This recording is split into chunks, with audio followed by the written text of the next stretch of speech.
சிந்தனை தளம். நான் உங்கள் தியா. இன்று வீட்டுக்கு வருபவர்களுக்கு முதலில் தண்ணீர் கொடுப்பதன் காரணம் என்ன? வீட்டுக்கு ஒருத்தர் வர்றாங்க, ஃபஸ்ட்டு நம்ம என்ன பண்ணுவோம்? அவங்களுக்கு தண்ணி கொடுப்போம். எல்லாருமே செய்யக்கூடிய ஒரு நடைமுறை வழக்கம் அது. ஏன் தண்ணி கொடுக்குறோம் ஃபஸ்ட்டு வந்தோன்னே? காரணம் தெரியுமா? தெரியாது.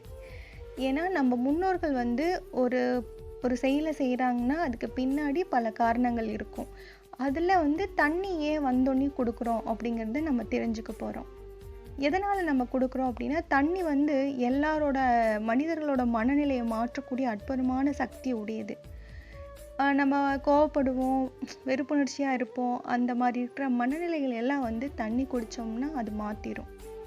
ஒருத்தர் சண்டை போட்டிருக்காங்க, 2 பேர் சண்டை போட்டுட்ருக்காங்க அப்படின்னா, ஒருத்தர் விளக்க போகிறாரு அப்படின்னா, முதல்ல தண்ணி குடிப்பா, தண்ணி குடிச்சிட்டு பேசிக்கலாம் எதாக இருந்தாலும் அப்படின்னு சொல்லுவாங்க. நம்ம பார்த்துருப்போம்.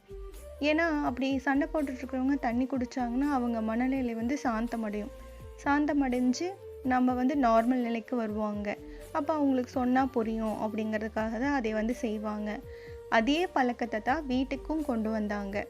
எதனால் அப்படின்னா, வெளியிலேருந்து வரவங்க என்ன மனநிலையில் இருப்பாங்கன்னு தெரியாது. கோபத்தில் வராங்களா, இல்லை அன்பாக வராங்களா, சண்டை போட வராங்களா, எப்படி இருப்பாங்கன்னு யாருக்கும் தெரியாது.